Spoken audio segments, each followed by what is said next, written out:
what is it that the military brings just in terms of importance of manufacturing? So I think one of the things that I definitely hear from veterans, especially in approaching manufacturing, is that I would say that as a rule, we almost undervalue military discipline.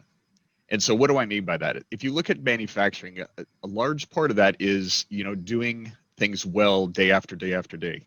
And that's essentially what happens in the military, especially for the enlisted population, that it's whether it's, in infantry, operating tanks, fixing, aircraft, everything is about doing it right day after day after day and excellence in that.